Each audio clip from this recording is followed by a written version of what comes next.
And hi, everyone. Many of you know me already. I'm Rolly from Rezonence, one of the founders, and I've been speaking to a lot of you in the pubs and bars of Cologne, back here in London, about the ICO, about their report, and about what the GDPR means to the UK. But you're not here to listen to me, so let me introduce you to Simon and who he is. Hello, everyone. Well, first thing to say is that I'm not the CEO of the ICO. I'm the Executive Director of Technology and Innovation. So I sit on the exec and I have responsibility for all areas of emerging tech and innovation. So that covers everything from digital ethics and AI and cyber and anonymization to our sandbox, to our work with other regulators in innovation and AdTech. So that, which is why I'm here today. Some easy questions to start with, Simon. Where were you before the ICO? Well, I want to say that I was a film director, and actually this is the launch of my but no, I've been in privacy since the year 2000. So a very long time ago, I was a chartered accountant and got into technology in the late 90s, early 2000s, and started working in this area. Then I set up Deloitte's UK privacy team in the mid 2000s. And then a global privacy team for a firm called Promontory, which is now part of IBM, in 2010. And so we had people in San Francisco, New York, in London still, and also in Singapore. So until last October, I've always been in the private sector, always in privacy, but always with a P&L. And we're, 18 months on since the GDPR, May 25th last year. Back then, when I was engaging with the ICO, they were talking about having 120 job applications open and needing to scale up the team in order to be able to police the upcoming challenge. Where are you on that recruitment drive, and how big is the team now? So overall headcount for the ICO is somewhere between 700, 750. And I think we'll top out a bit over 800 in terms of current projections over the next year or so. The majority of our team are based up in Wilmslow, near Manchester. We have a London office just off Trafalgar Square. We've got 20 or so people down there. I'm based in London, but the bulk is up there. And then that breaks down there. There's a whole range of different things going on there. So, you know, we have a call centre. We take around 500,000 calls a year. We have, obviously, complaints we deal with. Have about 40,000 complaints roll through each year. And then we have, high-profile cases, so Facebook, Cambridge Analytica, the big fines you've seen, British Airways and Marriott, those kind of bits and pieces. That all flows through this team. And I suppose where some people are sitting less likely in the audience because they're here to engage with you, but some people in AdTech are sitting, there are over 7,000 AdTech vendors available in the UK. Is 700 people enough to be able to police 7,000? And so I suppose, can you answer the question, are you going to be big enough to be able to police us all?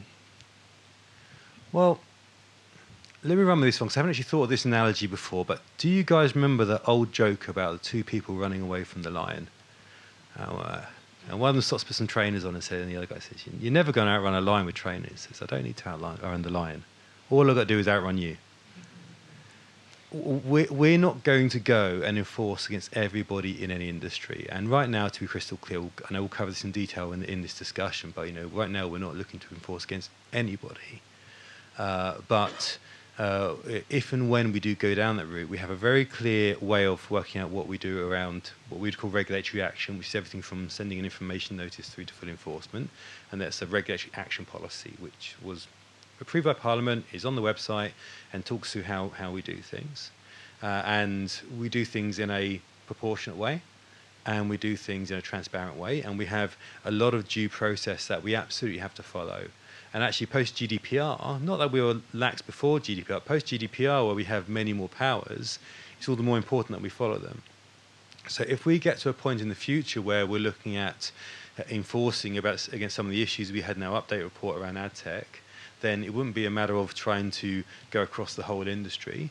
It would be looking at where was the proportionate and correct place to start and going from there. And I suppose on that point, you're not here to tell everyone who is best in class, just who is worst in class and who is breaking the law rather than approving everyone to be passed? Well, yes and no. I mean, it's not for us as a regulator to be saying we've built a new way to do all of this, and go ta-da, because it'll be crap. Because we're regulators, we're not professionals. You guys are the experts. So if we try and say exactly how this market should work, then that's not a clever space for us to be in. I do think it's something we can do as a regulator is to say what we think good practice is. And we'll go into lots of detail, I hope, around some of the aspects of AdTech. And it's an area where, to be crystal clear, we're still engaging, we're still learning. So I'm not going to pretend we have all the answers right now. But as we've engaged along the way, we have absolutely seen really interesting examples of good practice. And we've seen different organisations doing interesting things, including Rezonence, that are different ways of going around programmatic, going around and actually engaging with audiences. So we're interested in different areas, and we do want to call out good practice, but we're not going to be able to, and we shouldn't be dictating exactly how it should work. Earlier in the summer, you produced a very interesting report on the RTB, and actually, can I have a show of hands? So how many read this? Because Simon was rather disparaging of that people didn't. I'm not going to call out anyone who hasn't read it. Yeah. I strongly recommend you reading it because whilst it came out during Cannes, and many of you may have missed it as a result of being in Cannes and on the Rosé, there was a lot of very good detail in there. I was obviously able to read it. There's a lot of good rosé in Cannes as well, though. But I'm going to read this out because this is a quote from it. The RTB report cites, in our view, the only lawful basis for business as usual RTB processing of personal data is consent. The core functionality in RTB systems that enables this profiling, processing, and use of personal data is the audience segment. A typical user would be in hundreds of audience segments. So the question is, would you say that the consent must be demonstrated for every user in every audience segment? So it's worth going back to basics on this. So what do we regulate as a privacy regulator, and what does the GDPR regulate? It regulates personal data that relates to living individuals. And it is clear within GDPR, it talks around things like device identifiers as being personal data. So the key question there is, are you processing data that relates to living individuals, including things like device IDs? So if you visualize data flowing through, and our focus is in RTO, in a minute, given it's about half the audience have read the report, I wonder if it's worth me stepping back a bit and just actually summarizing what's in the report. Otherwise, some people are in the dark. But as we see data flow through RTB from the point of collection onwards, at the point where data is being aggregated and is being blocked up and no longer relates to people, then that's not within our scope, and we're not worried about that. What we are worried about is when data is linked to the individual and the information is being inferred and qualities are being assigned to that person, because that's a personal data profile. So we are worried about that. So that's where the line of scope is. And we're very aware that in different use cases flowing across RTB, then sometimes data is being, the data set is being enriched and it's still personal data. And then at other points, it's being aggregated and it stops being personal data. So that's where the boundary is. And everyone, do read the report. Rob, you have a question? I do already, yeah, sorry. You talk about how we aggregate things up, you're less concerned. But a segment of aggregated users is still actually a collection of individual IDs, effectively. Yeah. So therefore it is... Yeah, if it's still a collection of individual IDs, if the individual identifiers are still there, then yeah, that's still personal data. So yes, we are worried about that. And one of the things that we're keen to do as we work through different aspects of different use cases is pick out when that stops, who sees that, who doesn't see that.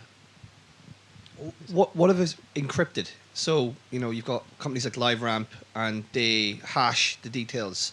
Is it possible that you could have one consent framework? And I know I'm not going to jump over your questions really, but we're on TCF. But if you have one point of consent, which is then encrypted, does that fall back into the sort of the scope you're talking about in terms of IDs? I mean, if you get a way that we can't re-encrypt that, it's just basically an encrypted number, hash number. Does that fall into the scope of what you're talking about as well? Yeah. So we're getting into a lot of detail here. So it qualifies here on individual use cases. But if you're talking about times when you've got one-way hashes and then the end output can't be linked back to the individual in any way, then that's being pulled away from being personal data. But obviously, a lot of encrypted data can be decrypted. And there's obviously risk re-identification, etc. There's a separate piece of work that we're doing, which is I'll plug here, but we don't need to go into detail here. Which is we have existing anonymization guidance in 2012 that we're currently in the process of rewriting, and as part of that, we are looking to expand what we're doing on in their area to producing a series of pieces of some kind of guidance. We're still working out what kind of outputs are most useful, looking at different ways people can take data sets and get value from those data sets. So not just looking at anonymization, which is one technique, but also looking at pseudonymization, which keeps its personal data, but also differential privacy, homomorphic encryption, synthetic data, data trusts, those kind of areas. Now that's going to be a long-term program because there's a whole load of stuff there. But one of the other things my team is interested in is saying, well, what is the state of the art in some of these areas, and what does good look like? But I want to, is it worth me, with this audience, because I saw quite a few hands not go up, is it worth me just giving you the 2 minutes on the update report? Yes, please, yeah. Because it's, so what happened was, so we were looking at this area when I first came on board on the 1st of October. It was something which, as the ICO kind of came through GDPR and came through all the work I had to do on the change that was GDPR, what was very much on the list. So I picked up AdTech as I came in. And then obviously, only in the first few weeks of me being there, we also received complaints from both the Brave group with Michael Veal and Johnny Ryan and that gang, and also from Privacy International. And some of you will be very familiar with those, some of you won't. If you're not familiar, then by all means go and have a little look at those. And there have been inputs into a process that we're already working on.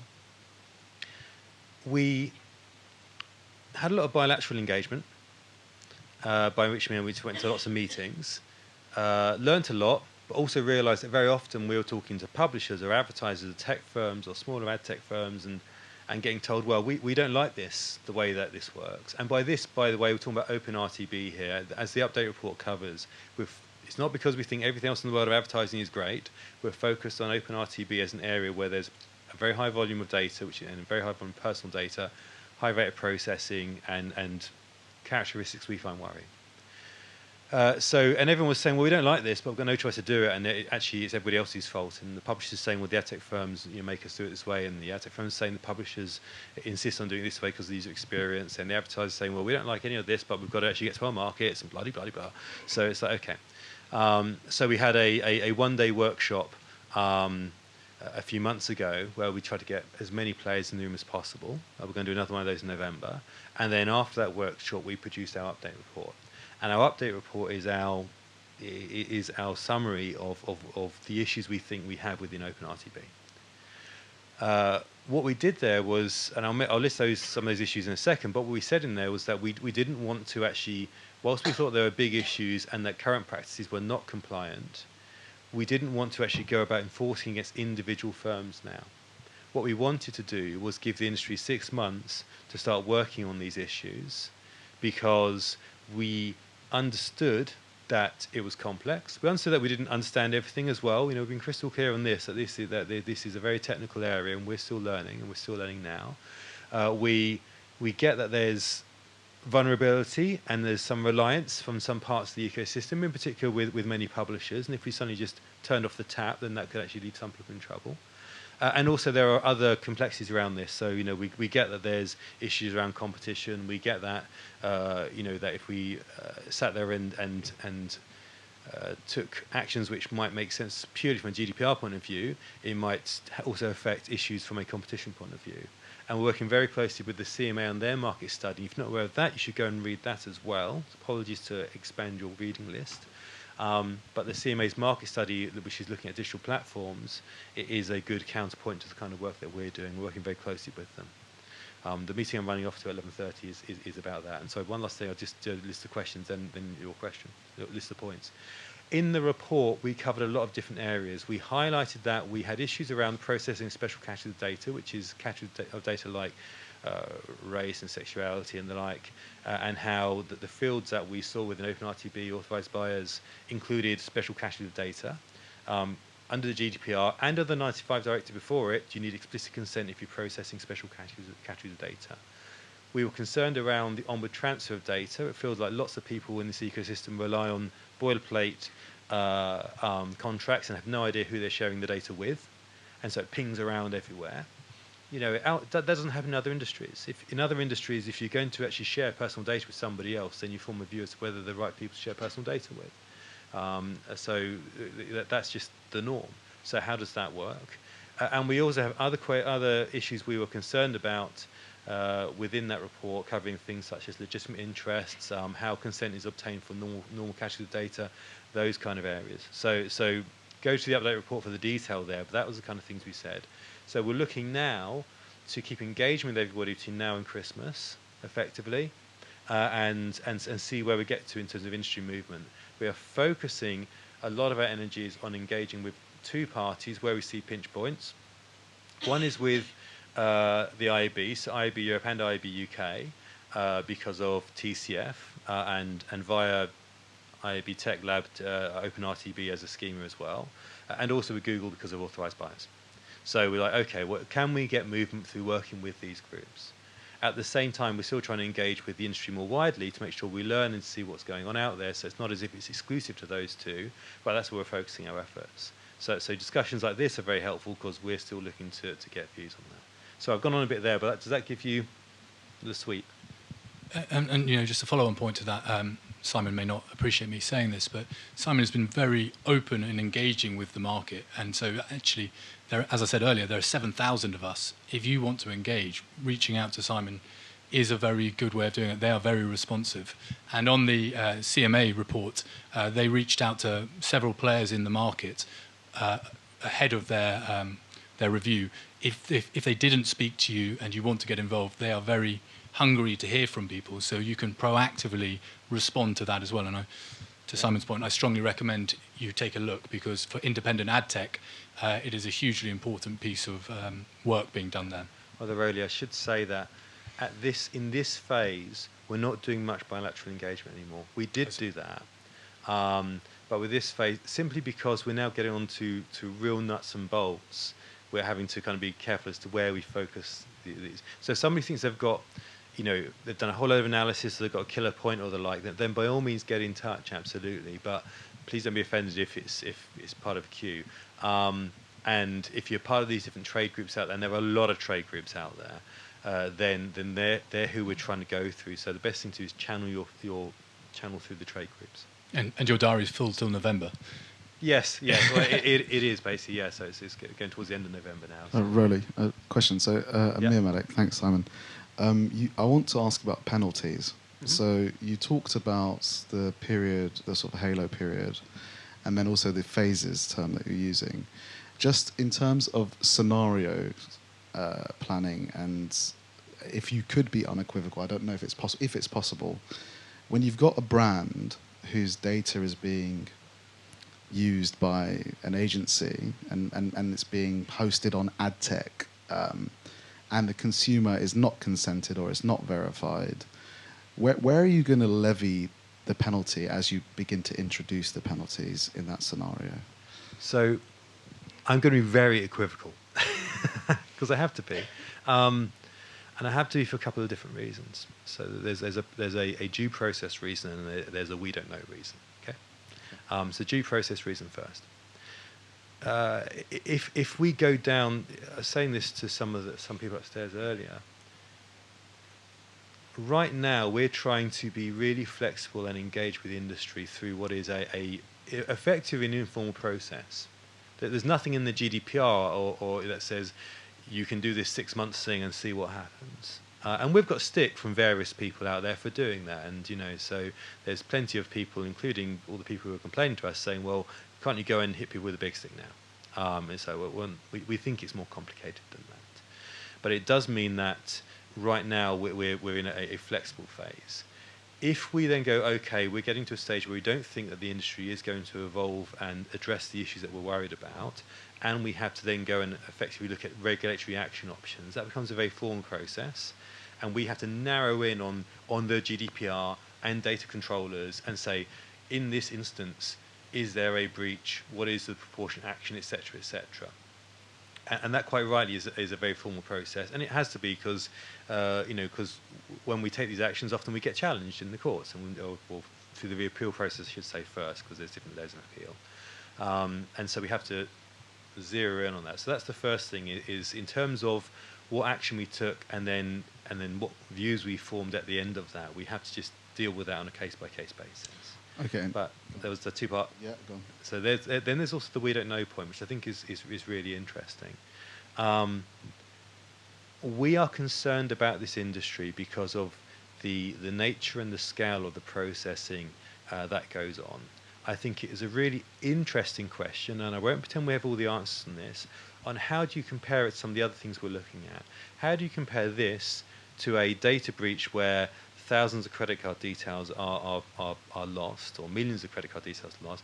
How do you compare that to the action we took against the Met Police on the gangs matrix, where information about young men in London was being acquired and shared with different groups because they may or may not have been in gangs? How do you compare that to rape victims being forced to disclose all the information on their phone before their case will be looked at? Now, these are the things we are grappling with here, and I think AdTech is unique in terms of the sheer volume is massive, the types of data are troubling, and at the same time, very often, we completely get that the intentions of all parties are good, and they're just trying to serve more targeted adverts. So we don't think, that we know there are some bad actors out there, but we think the majority of people are, have good intentions. So that's the I don't know side of this. As we go down this route, we're going to have to weigh all these things up. I think also, just because it's such a rare opportunity to ask you directly, Yeah. there's been a wave of investment, and maybe it could be opportunism, or it's the right thing to do, by brands to partner with companies who are advising them on how to use their first-party data, their customer data. Mm-hmm. And there's been real drastic action by some of the brands, especially in the financial service industry, to stop sharing data with Facebook until they are fully clear on how that data is being used. And similarly with DMPs into the programmatic advertising. Would you say that they're doing the right thing, or should they also be cognizant of this sort of waiting period as you start to digest how you're going to place this, or should brands be investing in this data infrastructure and consent management? Brands should be addressing this now, and brands are addressing this now. And so we're still talking. I had a meeting on Friday with one of the very large one, the super brands as such. I don't know the terminology in this market, but around what they were doing in this area. And one of our messages for that group, with the brands, with the advertisers, is at what point, if a regulator says and consistently says, actually what's going on in this market is not compliant and is illegal, at what point does that become an ethical issue for the brands? They're the ones who are funding this. And at what point do they have to say, you know what, that we need to stop engaging in this particular practice and move out? And so that's because a lot of our focus right now isn't with the brands, because obviously, why did the bank rob the bank? Well, that's where the money is. Where's the data? The data is, publishers, AdTech primarily. But the money, the bank rolling, is coming from the brands. So that is the message we're giving over to that community. I suppose following on from that point, and then we've got a question up there. The fashion ID case in Germany deemed that the brands to be jointly culpable with Facebook, and so is that something that you envisage coming to the UK in due course, or are we, even though they weren't directly controllers, they were joint controllers? Yeah. I think it's in the end it's likely to come, because in the end it's a recognition that we live in a much more complicated world now, In the old days, and like I say, when I first started in privacy, you could get the whole privacy community, everyone who really knew anything about the rules. They'd all be sitting. There wouldn't be a need for people standing on the stairs. When I started doing this in 2000, 2001, it was a very small community. And the world was simple, and you had data controllers and data processors, and most of the processing was, somebody would have a data set and they'd do something with it and then pass it on to somebody else. And it was all pretty, it was straightforward. We live in a much more complicated world now, and joint data controllership, where two organisations have to effectively negotiate with one another and agree respective responsibilities for what's going on, is much more common. It's a much murkier world. And that's what the Facebook case was saying. It's saying where that Facebook button is on your site, you are joint data controllers. You have to have a joint position. You can't just disclaim responsibility and pass it over to Facebook. So that notion that if you're a publisher, you're going to have to you're going to have to be more active as to what's on your site. That's coming down the road, yeah.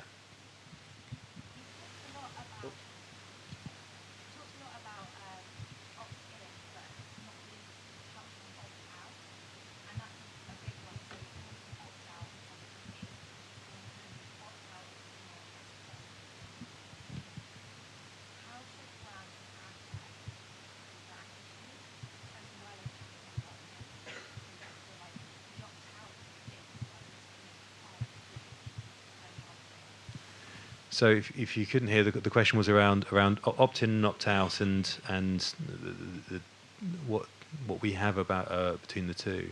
So there's a lot of guidance on the ICO website already. So we've got our existing guidance on direct marketing and on PECA, and we've got our revised cookies guidance, which came out a couple of months ago or some such. And so there's a lot of stuff out there on managing those particular different situations. The big thing that changed with the GDPR is the privacy and communications regulations didn't change. They've been there, but they didn't change with GDPR. The only thing that was adapted was the notion of consent. But one of the things that did go away with GDPR was any notion of informed consent. And that's and in the old days, that's something the ICO was quite comfortable with. And the notion that if somebody, informed consent, apologies, implied consent. The notion that if you're using a service and acting and you had some kind of you knew what was going on, then you could take that as an indication of consent. That was explicitly ruled out of GDPR, and so now consent has to be through a particular action. So I would go there and walk through some of the guidance we have there.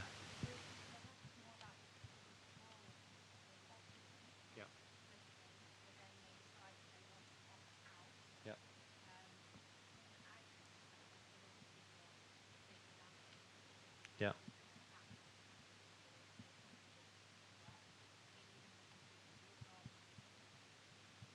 Okay.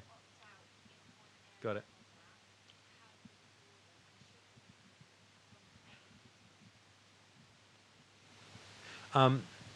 The basic answer is yes, you should.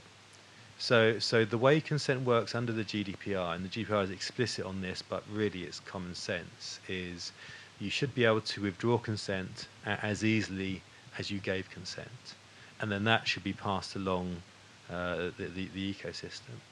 And like I say, we're not advocating particular solutions on how to do that, but I think people are looking much more diligently now at, well, how do these different chains work? Whether it's under how TCF works in terms of conveying consents across an ecosystem, or different ways to manage complex ecosystems. But effectively, if someone gives consent and then they withdraw consent, you don't have consent. You don't have a basis of processing.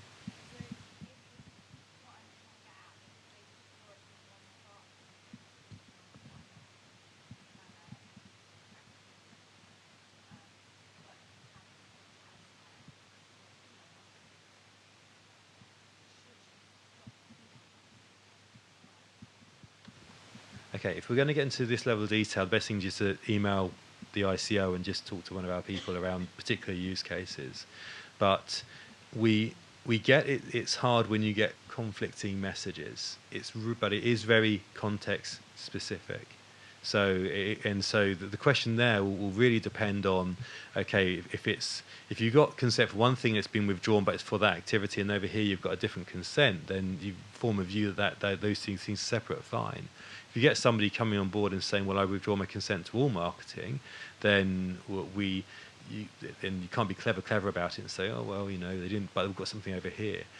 We have heard along the way, and it is something which is a concern for us, about players playing fast and wide with notions of, well, we get a signal over here that says no consent now, but actually we've got another signal over here which we'll prioritise because it's kind of convenient to us, and that's on our list. I'll be more informed about this here, but we do kind of say this in the update report. There's a lot of things on our list within the world of AdTech, and we're focusing on some particular aspects of OpenRT being able to prioritise it, but we'll keep working on things after that. Is there a question over there? In the AdTech space, with cookie matching services, would you, and this follows up on a few of these questions today, would you consider cookie matching as re-identification of de-identified data? In terms of different aspects of cookie matching, cookie syncing, those kind of areas, the team is looking at that, and I haven't delved enough into the detail to give you a straight answer on that one. And this is where you get the senior person. Sometimes you don't get the detail, I'm afraid. But again, when we look at those things in terms of the thought process, we're going back to basics. Can this data be related to a living individual? If so, it's personal data. If no, it's not. If it's not personal data, GDPR doesn't apply. If it does, it does. And I know that's kind of a slightly facile answer, but that's where we are. No, that's good, because you don't necessarily just match the identifier. You also then open up all the other taxonomies on the other platforms. Yep.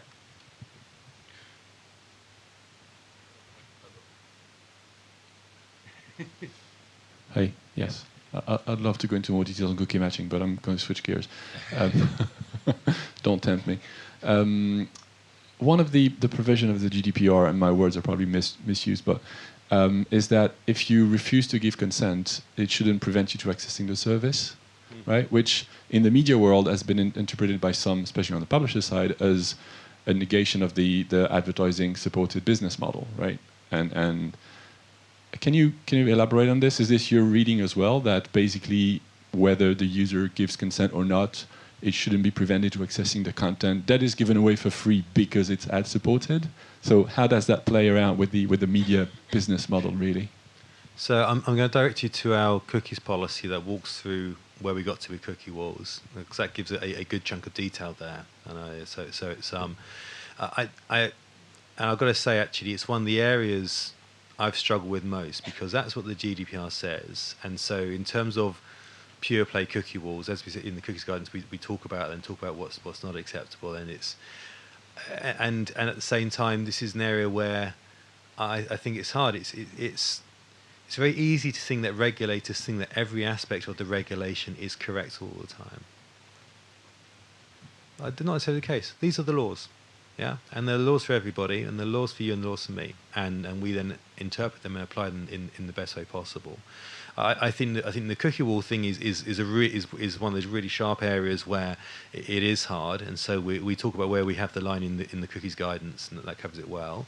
I do think also that there's some different, the different schools of thought out there across Europe on this one. So I think it's entirely possible that from a European perspective, that we kind of get more interpretation, more guidance around where this sits, between what the Dutch have said, what the French have said, what we've said. Obviously, if Brexit happens, then we may care less about that. But I think there'll still be kind of ongoing work on this. I don't think we've got to the end. But again, as with some of the aspects of where we are at PECA, these are the rules, so we have to apply them. Quick question before we ask Rob. We touched upon Johnny Ryan and Brave earlier and their complaints. Where are you with them? And could you give an audience a couple of minutes on how they have been speaking to you and where you are with them in general? So with both, so we've got the Brave complaint is a little consortium, includes Michael Vill, who's an academic, and Jim Killick, who's Open Rights Group. So we've got put the Brave complaint for now. So the Brave complaint and the Privacy International complaint. I think we value complaints that come from from different interest groups, civic society, those kind of folk, because they tend to be well researched and they tend to be helpful, and there's viewpoints that we then look at, and then we just bring that into actually how we're considering the wider discussion. So this sounds flippant, but there's a grain of truth in it.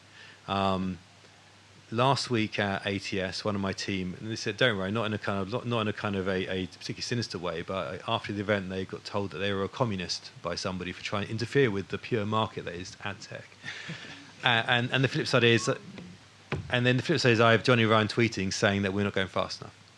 If we're pissing off everybody a little bit, then we're probably actually kind of somewhere in there.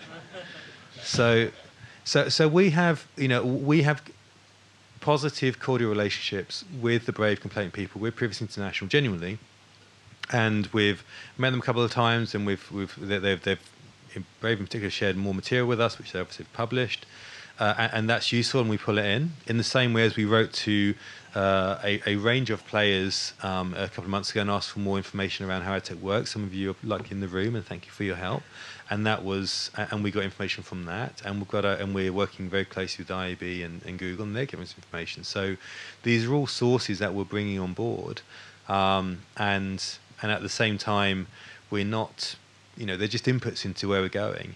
And in the end, we have to pull that together, pull it in, and look at the GDPR and say, well, where are we going with this? And we're never going to make everyone happy. We're very likely to make anyone happy, frankly, but that's okay. That's where we are. Rob. Yeah, thanks. There's an awful lot of really complicated different use cases, Yep. but I think two that would largely help half the audience probably most of the time. I think one is how tracking is handled. Is tracking less of at risk than targeting, particularly if it can be shown that you're not looking to store the individual's data beyond that point of validating how good advertising was. And the second one is retargeting. Probably close to half the money in LTV, if not more, is based on retargeting. And hopefully in that case, there's consent on the brand side and or the publisher side, maybe both. Mm-hmm. For advertisers and publishers, if they can fix those two areas, 70% of the worry, I would think, will disappear. What are your thoughts on that? We haven't formed views on that yet. I wouldn't argue with you, but with that's kind of where we're trying to get to now. And it's probably worth me saying in terms of, like I said, that the main thrust of our discussions right now are detailed discussions and workshops, in particular with the IB gang and the Google gang. And we have learned a lot from them. We've had genuinely great engagement. So it doesn't mean massive agreement on all parts, and if there was already some magic thing that was going to solve all this, and we thought we'd just say what it was, but since we're working through that, we are really interested in getting down to different use cases and getting down to the data. One issue we had with our first range of meetings, the different bilateral meetings, and it's still bled through into our one-day workshop. It is very often what happens, and no disrespect to the legal and policy people in the room, but what we get is that the firms send their legal and policy people along to talk to the regulator. And then we say, well, how does it really work? And we get their idea of how it really works. And sometimes it's good enough to fool us, and sometimes it's not. And then you get somebody who really gets the mechanics of it, and you think, why weren't we having this conversation before? So in terms of getting onto use cases and really be able to form views on, okay, this is going to nail most of the risk, that's what we're trying to get to right now. And so any insights on that, we're all ears. So, yeah. Alex. Yes, Alex Tate from Entropy. One of the big industry themes in advertising this year is around trust. And just from a personal perspective, I think how hard it is to opt out with some of the mechanics that are on sites at the moment has quite a big negative effect on the user kind of experience and perception of advertising. Whilst technically correct by allowing you to opt out, does the ICA have a view on how difficult it is to opt out? Yeah. In some instances when you visit yeah. websites? Well, we do, and I think in some ways, whilst it's not technically correct just to be able to offer some kind of opt out but keep it buried, in the end it should have equal prominence with the option to opt in.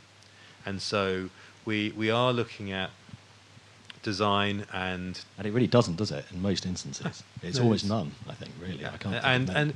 and listen, we're not dumb. You know, the phrase "I agree" online is you know the biggest lie going. You know, and you know I'm doing it as well. To be crystal clear, there's times when I'm, you know, when I'm being good, I do try and actually look at different options, etc. And sometimes I'm in a rush and it's on my phone, and I just sit and click "I agree" to, you know, another set of cookies. So yeah, but in terms of actually getting into design, that's something we're really keen to do. And again, this is part of a journey for the ICO as well. One of the reasons I came on board was to really deepen and expand how the ICO engages on technology issues over time, and get to the stage where we have more people in-house and access to more skills around UI and design, and you know, and really so when we engage in questions of, you know, dark patterns, etc., then we can kind of really get into that. That's something I'm very keen to do, because right now, yeah, we get there's a lot of fictions out saying, well, of course there's an opt out there, and it's 3 layers down, and it's a tiny box or whatever. We should be working towards a stage where people feel that when they're given their consent, they're actually they know what they're doing, they're getting value out of it, and when they're not given their consent, it's going to be respected. And people are nowhere near that right now. Thanks. From James and then Amir, please.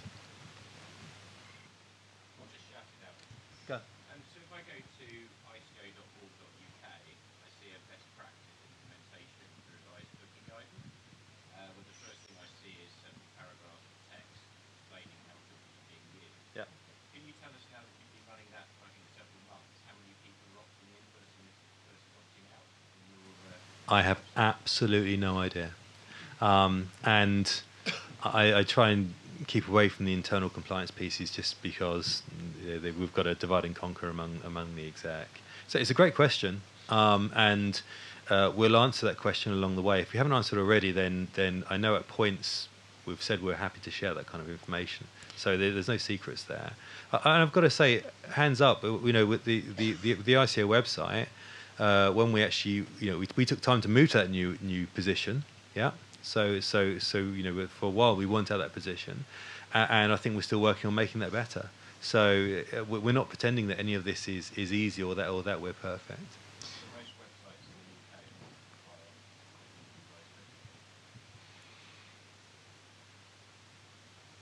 I haven't surveyed most websites in the UK, so I'm not going to disagree with you. And again, we've got to work out what we prioritise and how we go about things. So there's, you know, very often it's an entirely fair criticism whenever anyone at the ICO, and you know, so I get this, and every time I tweet about something, you say, well, this isn't good enough. People go, oh, you should be enforcing against it then. And it's like, well, yeah, but a couple of different things. Firstly, as Rayleigh says, we have over 700 people. That's good. That's a much larger regulator than we were a few years ago, and we've got more powers. But that's still only, you know, 700 folk with millions of data controllers out there. So we have to actually prioritise what we do at any one point in time and work out what we go after and what we don't. And we have to work out what is the right way for us to actually engage and move the needle on something. So with RTB, we think the right way to move a needle, because it's a complex ecosystem with lots of players, is to try and help move the whole industry. In other cases, such as like where there's a big individual security breach, obviously we go straight for that firm because that's where the breach is. So cookies is going to be a hard one on how we best affect change there. So just picking off the question that Rob made, it's apparent that you're sort of in a due diligence phase as well as devising policy and positions on this matter, which is good, and you're working with Google and IAB, and brands are also working, I think, speaking to those partners and speaking to other partners. But the fact remains that, you know, as Rob said, retargeting constitutes a major, you know, volume of spend in programmatic advertising right now. And companies like Criteo and Quantcast, the big players in this space, if, and as we speak, consumers' data is being used for retargeting purposes without their consent in the RTB ecosystem. If brands can ascertain that is happening, should they stop their spend?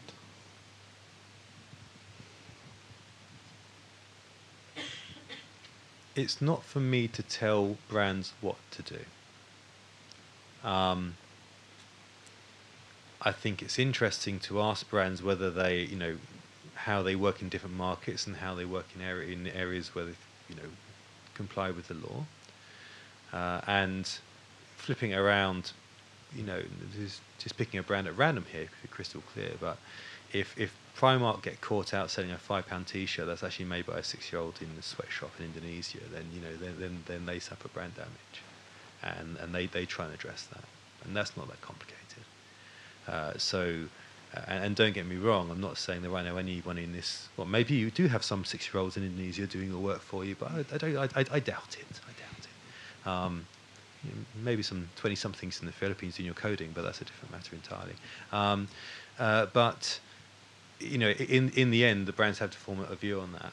And like I say, we are way down the road with this. Which is why I've limited myself to asking that question. If we say this industry isn't moving and that there's bad practices out there and it's non-compliant, then at what point does it become an advertiser issue as well? And that's just something we want to see advertisers begin to engage with. What we have seen, and so onto your question in a second, but it's is we get that actually advertisers have massive concerns around transparency anyway, but it's normally kind of commercial transparency. It's about fraud, it's about ROI, it's about those kind of things. I think there's an awful lot of overlap between those issues. And again, we're not commercial, we're regulators, but so we focus on the compliance, the privacy compliance side. But I think there is a lot of the anxiety and a lot of the issues are actually linked, and the less opaque we can make the sector, the better. Hi, Simon. Julia Smith. So just a quick question on that. At what point does the ICO step in and do a bit of naming and shaming? Can we expect to see somebody's name in the headlines, brands' names in the headlines? Is that a route you want to go down or want to avoid? It'll come back to, as we get towards mid-December and this 6-month period from the update report expires, that's when we're looking and saying, what have we seen? Have we seen movement in the industry? And we're right on the cusp, we're halfway through that, and we're getting great engagement, and we are beginning to understand the areas where there is some levels of agreement and some not, but those are currently just ongoing discussions, so I don't want to allude to where those things are. So we'll form a view at the end of those few months. I think one observation that I think is critical, we've heard again and again, is people said, well, one of the issues there, Simon, is what happens if we do get to, let's say we get to an area, say, well, actually, if you go by these codes and protocols, do it this way, then the ICO is comfortable with how this market's working now, and the majority of the market moves that way. What happens with the ones that aren't compliant? Because there are maybe bad actors out there. At the very least, there are actors who are not engaged in this and are hoping that they just keep doing whatever they've been doing for the last few years. And I think it's going to be incumbent on the ICO to be prepared to take action against those actors if the rest of the market moves. Because we hear again and again, well, Simon, we don't like what's going on either. We'd love to do something different, but if we didn't do this, somebody else would do it anyway, and we'd just lose market share. So we can't do anything, and that's a market failure. So we're working with a failed market right now, but if the market does move, how do we make sure that it's worth moving? 2 more questions, one from Gavin, and then we'll wrap up afterwards. So you mentioned that you're spending time with IB Tech Lab, so presumably a lot of that is obviously talking about TCF, and I'm just curious what your feelings are in terms of things that maybe version 1 of the framework wasn't as strong at, and how much version 2 kind of addresses those gaps. Yeah. We don't have very strong views on version 2. I think, for starters, I think TCF is really clever. An attempt to address this issue, and it's technically very clever, and it's great to see people in the industry engaged on this. In terms of the movement in TCF, in terms of TCF2, in terms of how it handles things, then it's included in our conversations with IB, but if you look at what is in our update report, some of our concerns, they're about things that actually TCF isn't necessarily covering. So this issue around special caches of data being in data fields is really an OpenRTB thing rather than a TCF thing. In terms of this question around security of onward transfer of data, and that's not really something which TCF seeks to nail anyway. So could TCF be part of the overall solution? Absolutely. If it was going to cover all of our concerns, it'd be a radically different beast at the end. So we are really, really delighted with how the discussions are going with, with IAB and IAB Europe, IAB UK. A genuine investment of time, and that's just also from the IB itself and many of its members who have come forward and invested time. And there's a number of them up for a 2-day workshop in Wilmslow. That's a lot of time out of people's diaries. So, but there's a whole range of things being discussed, of which TCF is just one. Quick one at the back here, sorry. Where do you see the user education piece? Is it the role of a tech vendor or the publisher to educate the users that are consenting? That's a great question. I think you've got to say there's a slight difference between formal notice under the GDPR and general education. So the notice is wherever the data is collected. So that's really kind of a publisher thing and any schema through which people are giving notices for what's happening on the publisher side. But then there's a wider digital literacy question, which I think is interesting.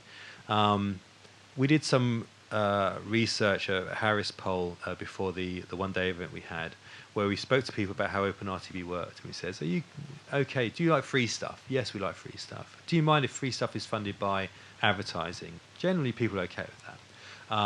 "Do you mind that some of the advertising is in some way targeted to you?" And they're generally kind of okay with that. We then gave them a really basic, and I promise you it was a very basic description of how OpenRTB worked, which was not in any way meant to steer it's deliberately vanilla. And the number of people, the proportion of people who were comfortable with that went down from, I think it was 68% to 36%. It was that kind of, and that was just with very basic awareness. So there is an awareness issue there. And in one way, I think if at some point this becomes a bit of a moral panic and people start to realise what's going on, then the whole industry has a big issue, and maybe it will just be suddenly use of ad blockers doubles or some such, but something will happen. I would say one thing though is digital literacy is a big thing, but it's never a panacea for this. What we're talking about here is a very complex ecosystem and an imbalance of power where the individual who just wants to get a bit of content we shouldn't be expecting them to really understand how all RTB works. I've got to be honest, I haven't found anybody who can sit there and say hand on heart they understand how all of RTB works. I've spoken to tons of smart people, and it's really struck me as I was going into this, as somebody who was vaguely familiar with this area as a privacy specialist, but really had not gone into the detail. It was, they'd know their immediate perimeter, and then in the end things just go off into the fog somewhere. So to expect suddenly everyone to be literate and make really informed decisions around that is quite hard. We've got to find a middle way there. One final question. Thanks. It's a two-part question. The first one question. That's 2 parts. 2 for the price of 1. So, to paraphrase, hopefully correctly, the central crux of Johnny Ryan's argument is broadcasting user IDs is a breach. So consent doesn't really matter at that point. You can't consent for a data breach. Just wondered about your view on that specific point. And then secondly, given that context, whether that's incorrect or incorrect, this time next year, will there be OpenRTB with user IDs in, or do we as an industry have to totally refocus? Is there a GDPR compliant way of broadcasting a user identifier in a bid request and response? It's a great question. It is getting to one of the real nubs of this. That's what we're trying to understand, and we're looking at the industry to work out over this period. And we're not advocating the Johnny Ryan position at all. Not dispelling it either. Like I say, I think I very much admire Johnny's passion and focus on this, and I've learned stuff from talking to him. So but is that the only way to do things? Not necessarily. We do talk directly it's only a little bit in the update report, but we do say, look, there's a lot of stuff out there. I think the way we say in the update report, which is still our position, is we say there's a range of ideas out there for how to address many of these issues. And we we are encouraged by the fact that whilst lots of people say, well, there is no other way to do this, Simon, and that there's lots of ideas out there, at the same time, we haven't seen anything out there which is fully mature and thought through. So there's things like Johnny Ryan discussion. There's things like Coil's approach to micropayments, and now their initiative with their grants. Obviously, you've got things such as Rezonence, having different ways of generating revenue for publishers. There's edge computing and using the phone as the exchange. There's lots of stuff bubbling away, and we don't have a position on what the end result looks like, but we do know that something has to change from how we're doing it now. Thank you, Simon, and thank you everyone for your questions. Very constructive. Thank you, and it's an honour to be here today, as ever, at these events. Simon, thank you very much. That was really insightful, and it's actually nice to meet the ICO in person. You get this kind of vision of, you know, satanic figures in the industry, but actually you're a nice, reasonable, logical chap. And going back to one of those things, I think I may have called your Ali a communist, but I was just more of a joke. I was trying to talk about the analogy between a sweet shop owner and a publisher. Imagine a sweet shop owner who sells his sweets, makes his sweets, and his current, or the exchange cash for sweets. Suddenly you have to give all your sweets away. That was my whole point. That's communism in my mind. That means a publisher who produces content and spends a lot of money on content has to be able to, you know, trade that for something, and data is one of the things. But I'm not saying stop them, but we call it the shit web. So we give them a sort of inferior version, which is 170,000 contextual ads on a page, and lots of flashing lights. So that was my whole point. And I apologise to Ali because I didn't mean to call him communist. He's a lovely guy, and he did a great job at ATS, by the way. And it's great to see the ICO engaging with the AdTech community, because it's really important that we come to a middle ground here, and this is what this panel is about, I guess, to figure out where that middle ground is. And one of the things I want to talk about first of all is legitimate interest, because a lot of companies are still using this as a use case. I had an interesting conversation with a publisher at Demexo, and he said to me that most publishers are still using legitimate interest as a sort of use case, and that he said that all of the publishers had a big red button, which is the day the ICO comes knocking on someone's door, they'll press that big red button. But let's just talk about legitimate interest, as it's not feasible, is it? At the minute, it can't be feasible in the current environment. Rob, start with you. It can't be feasible to not buy from vendors that rely on legitimate interest. I think it is feasible. I think we definitely have the power to vet vendors in the chain. Yeah, if you're an advertiser, you work with various technology vendors first up. You then work with different SSPs and down the chain with different own publishers. Starting with the biggest first, it's definitely possible to ask questions. I think one of the things we really have to do is get much more dialogue. First of all, great to have dialogue with the ICO here with the industry, but also dialogue between brands, between advertisers and publishers, so that everyone, and data publishers in the middle, so we all have actually a view as to what's actually going on.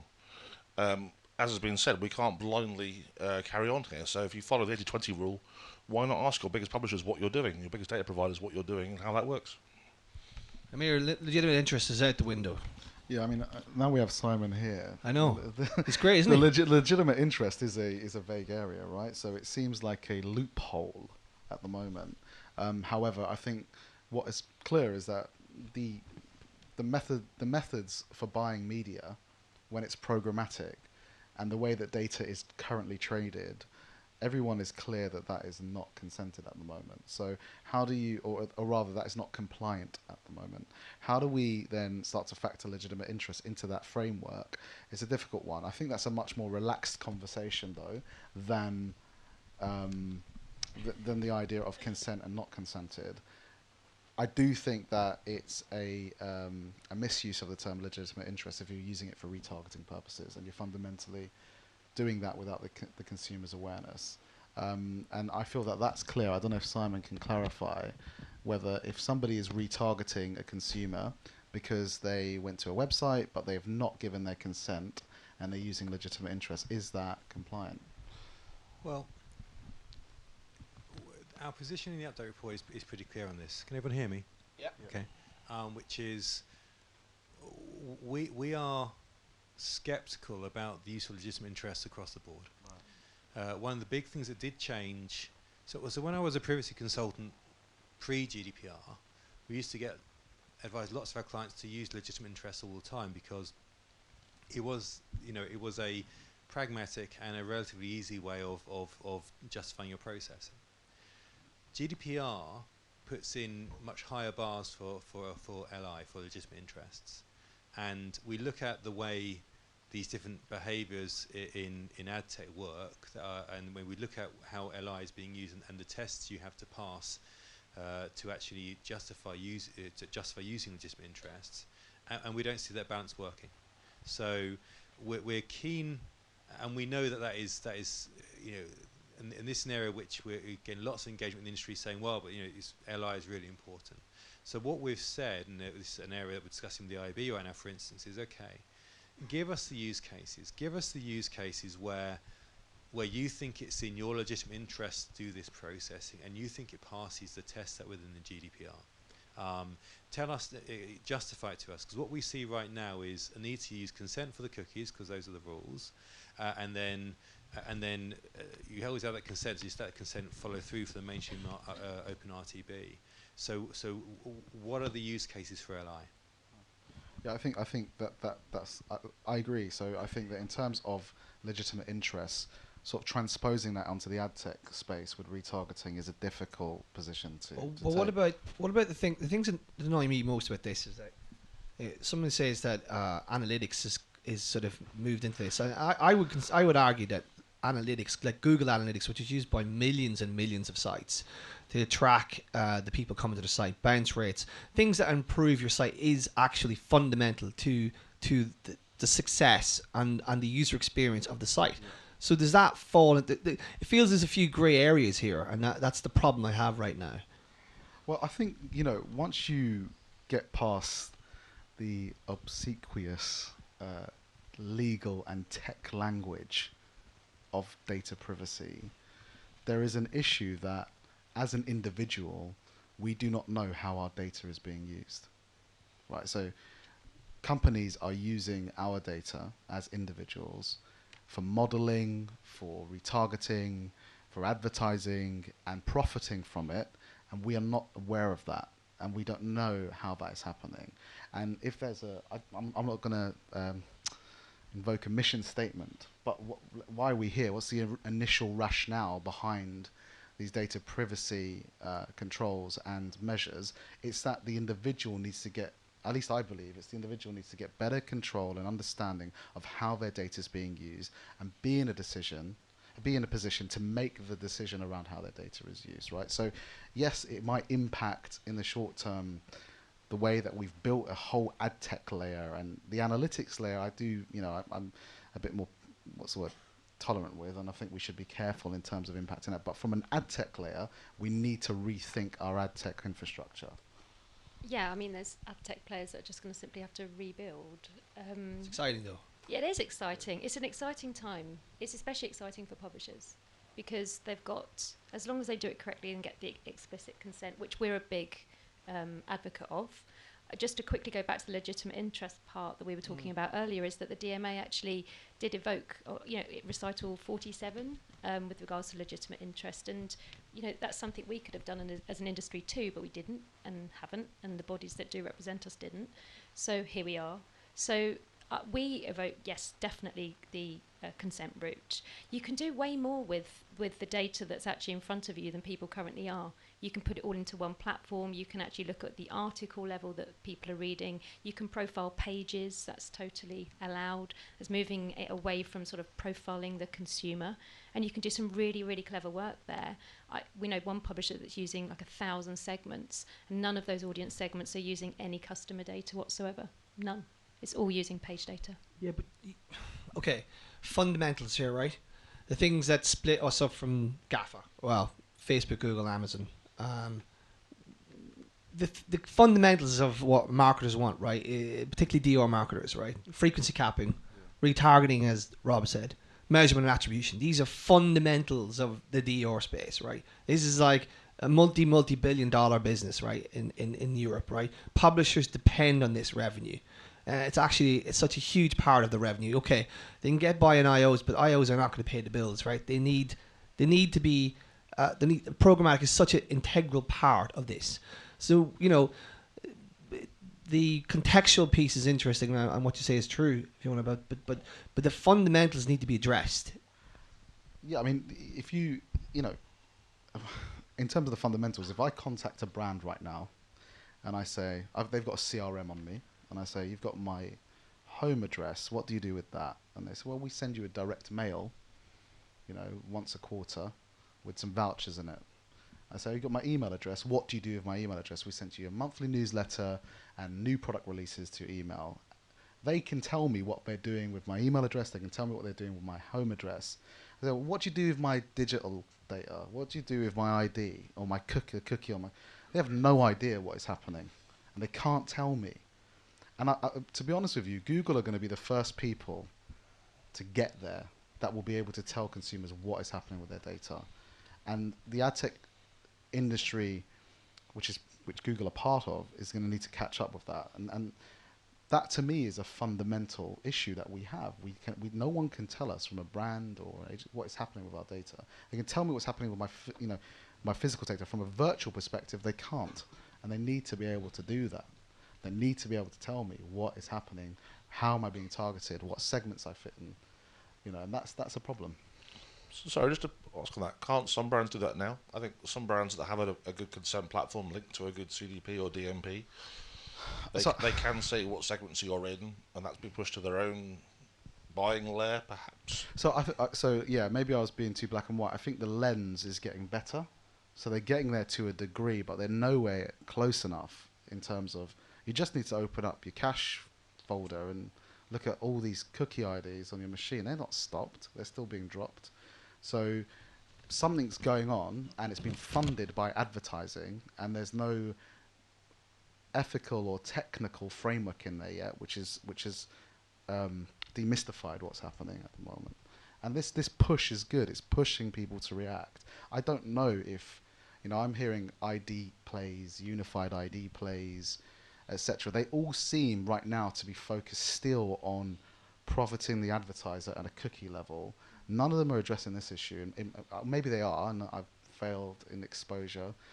Some companies are here, I know, that I need to meet, but they're not addressing that issue around how your data is used in a virtual space. And that needs to happen, and it's going to happen. Yeah, absolutely right, and it's going to happen. I think Simon touched on a really interesting point, that when you come across a cookie wall, if you like, and do you want to accept their cookies or not? When talking to technical people that I've worked with over the years and product-related people, a lot of those guys are opting out of cookies, and they're the guys that are generally building the stuff. So if they're doing it, then we've got a problem, and that's really fundamental. So we do need to move forward, and like I said, certain parts of our ecosystem need to probably be rebuilt and shone a light on, and that's what's happening throughout this process. That's it. Is the TCF this is we're going to have to think about short-term fixes here, because obviously these long-term, nobody has an idea where this is going. We could end up with a Chrome ID, and then Google literally just controls it more. They control it, but they control it more. I don't know how that's possible. They can just take the last 10%. We'll be working in that sweet shop by the close of play. But is the TCF the framework for this to work properly in the short term? Because ultimately, I agree with you. I think there has to be some level of granularity in terms of tracking what's happening online. But remember this, Amir, right? How did the piece of JavaScript on a bloody page where we infer details about people become like the most toxic thing in our industry? I cannot believe this has happened. I actually cannot believe 10 years ago we didn't sit in a room with the EU and actually say, listen, we've no idea about this person. We just infer. We take data from web browsing and we infer, but half the time they're wrong. Nobody knows exactly who these people are. So I'm just getting angry here because I can't believe we're actually talking about this in 2019, but here we are. But my point is, I forget what my point was. That was a rant. The good old days. Yeah, right? They're not the good old days, right? We're here now, right? And I agree with Simon. I think there's no going back. The law is the law is the law, right? We have to figure a way around this. But I'm just wondering if the TCF is the way to do that in the short term. Well, I don't know. My gamer turned poach keeper. I don't know what phrase it goes wrong. But the point is that we all know, right, that, and in the AdTech colleagues of mine here that we dump cookies into turbines and DMPs, and I'm not going to label the companies that use these and the Zaxxuses, and maybe I am going to label them, where you know you've got one advertiser who's in the same industry as another advertiser, and because I've run a campaign of acquisition and I've converted profiles on that advertiser, I have no legal ramifications, no limitations, no responsibility, or there's no accountability in me just taking one advertiser's cookie dump and putting it onto my campaign for their biggest competitor and modeling off it. And that is what is bloody happening, right? So we know that. I don't know if that's the good old days or that's the good current days, but the reality is that people are using data, and we've never been regulated in how we use data. So it's almost we've innovated within a framework without regulation. So what are the risks to what we're talking about and getting that digital right? The risks are acquisition for brands in the short term might decline. They will lose potential customers. They will lose prospects.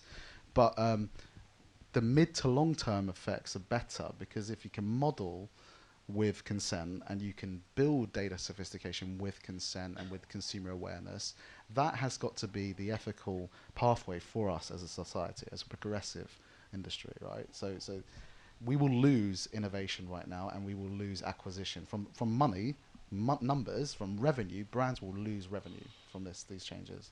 And so will publishers, right? In the short term, publishers are going to lose out. They are heavily reliant on an RTB area. You know, one of our leading nationals here is something like 88% now reliant on RTB. Which one's that? Revenue. Daily Mail. Might be. And you know, that's, I think, quite a scary Correct. place. That's quite a scary place for a publisher to be. I said nothing. And, you know, if you really look at the RTB industry, it's not been great for publishing. Their CPMs did decline. It's been difficult to recover.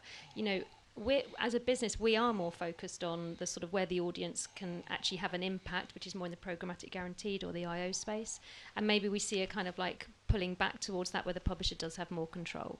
And I don't necessarily think that's a bad thing, and I know that that's a contentious thing to say, and I'm not sitting here in an AdTech situation, but you know, let's think of it. We've just run with this, as Amir has pointed out, and there's been no legislation, and we've just allowed for us to get ourselves into this position, and it's time for change, it's time for innovation, and there's going to be some people that need to rebuild, as I said before, and there's some people that will lose out as a result of this. Rob, sorry.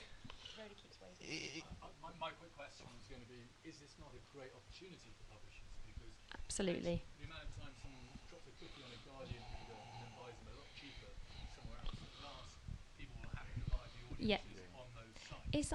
Exactly. And it's about looking at the data that you already do have explicit consent for. Something like The Guardian, they have their dating area. Those people are telling you, giving you consent to understand incredible detailed amounts about them, their interests, their age, their gender, what their likes and dislikes are, whether they have pets or not. You know, travel areas, you're looking at people that are telling you they've got a family and dogs and what time they like to travel.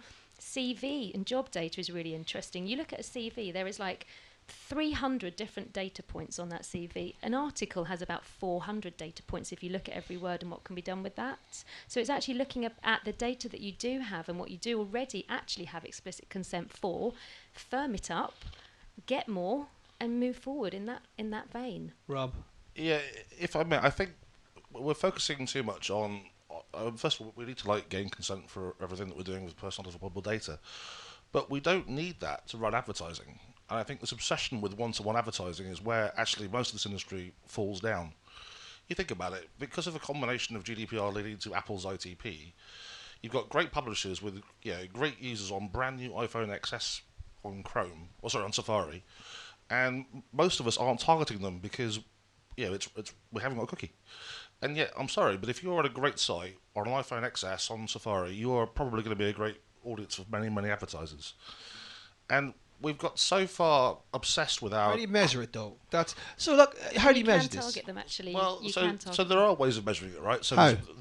Well, look, we also need to go through use cases and see what's allowed, because one way of doing it would be using location along with probabilistic modelling to improve it. Now we need to be careful on location. Yeah, exactly. How hyper-local are we going?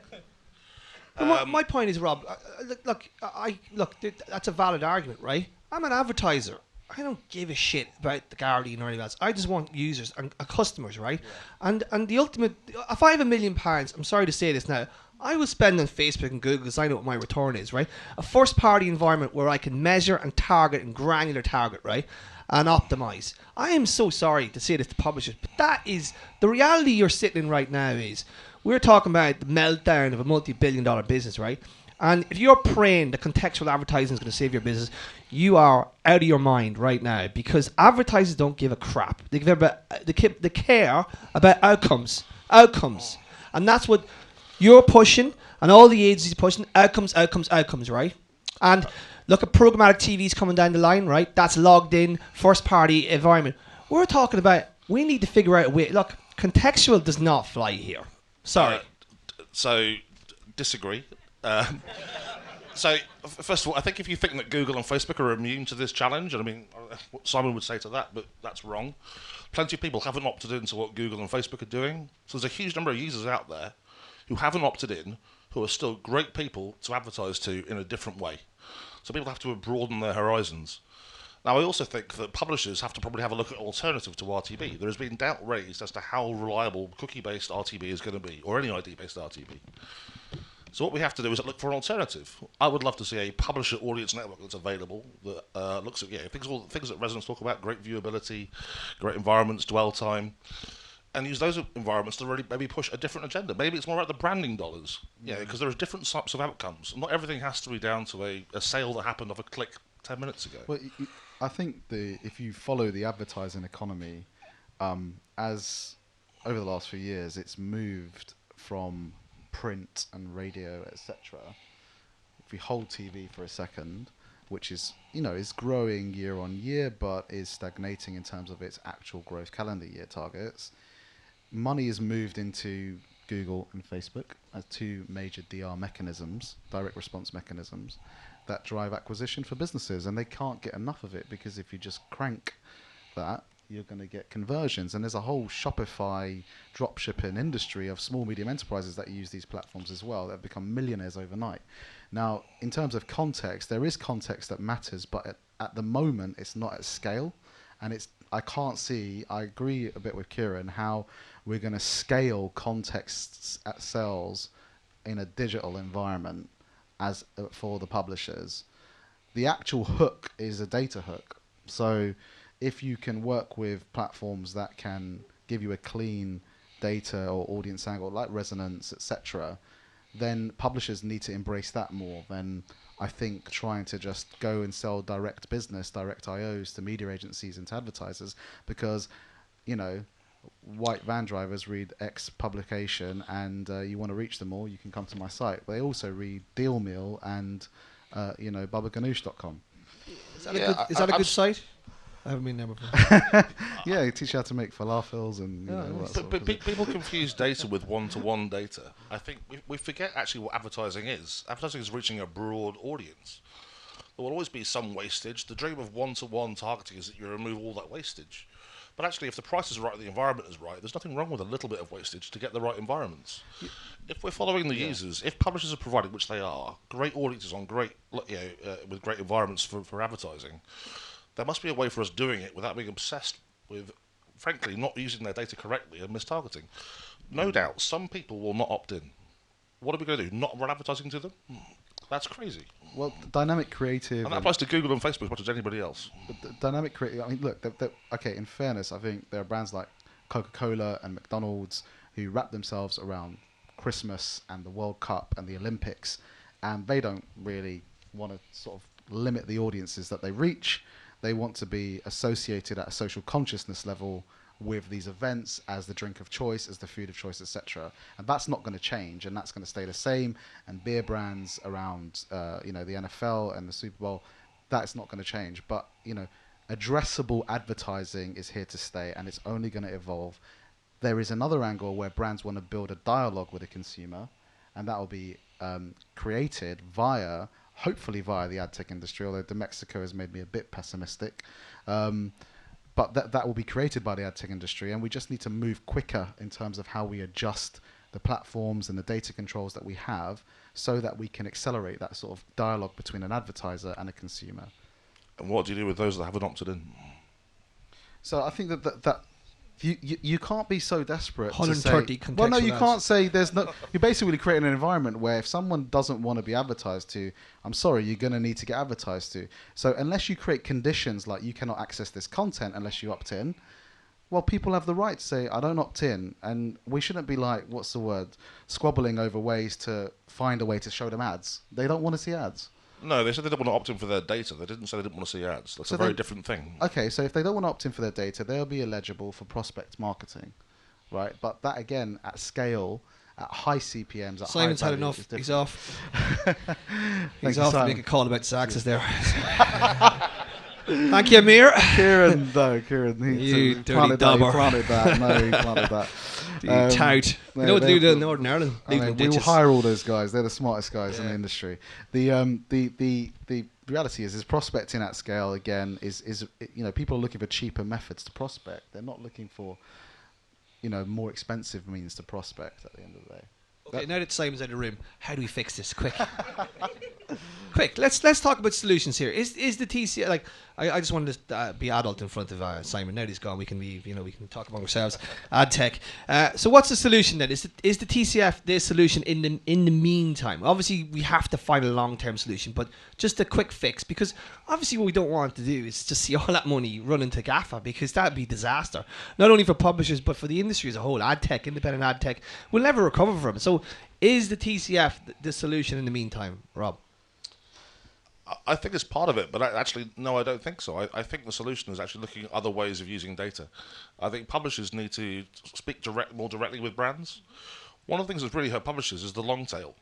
Walled gardens get a lot of stick, but one good thing about walled gardens is they keep the bad stuff out. And I'm not sure that in an open RTB environment we've done enough work to keep out the bad stuff.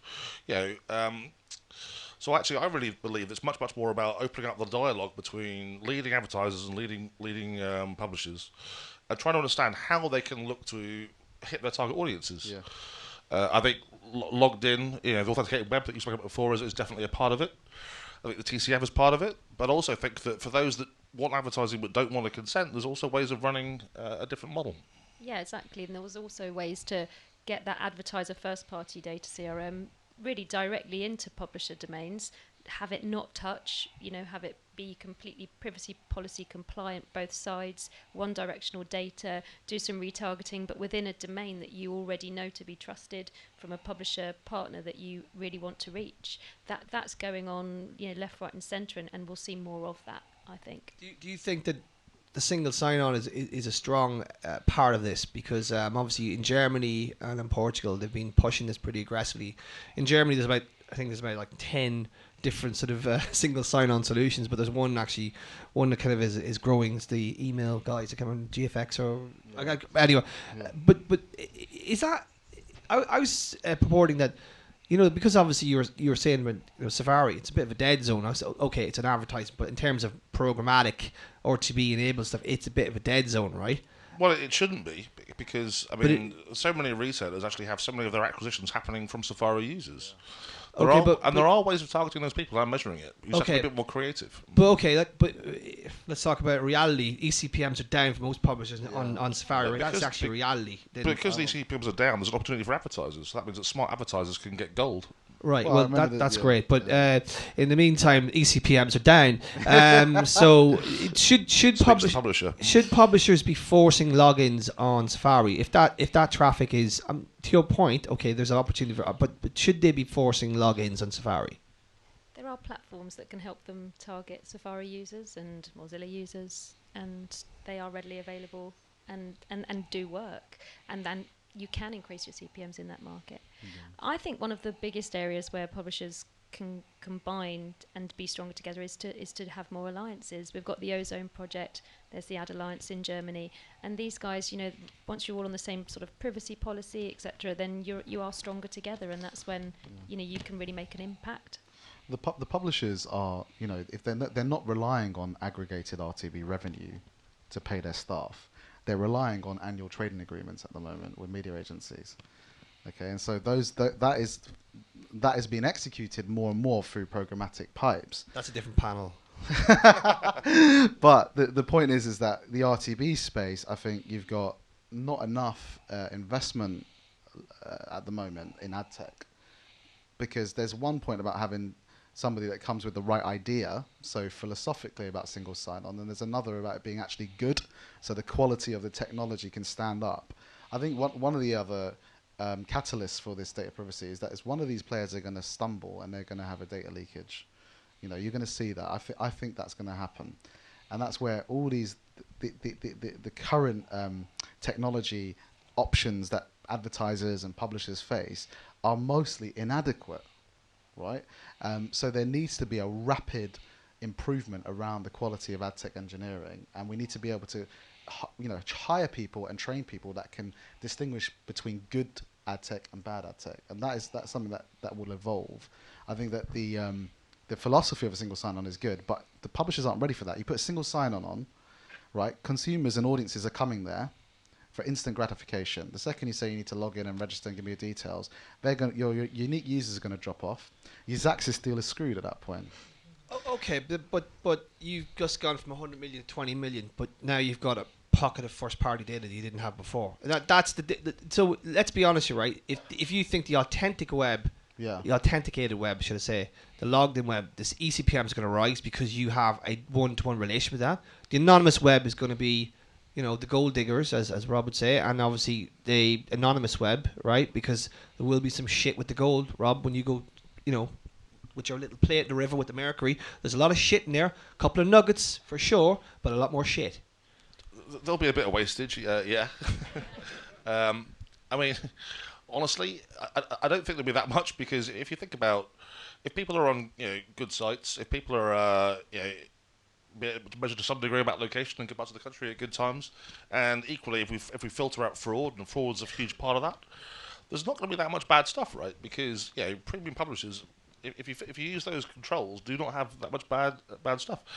I think the authenticated web's a huge part of it.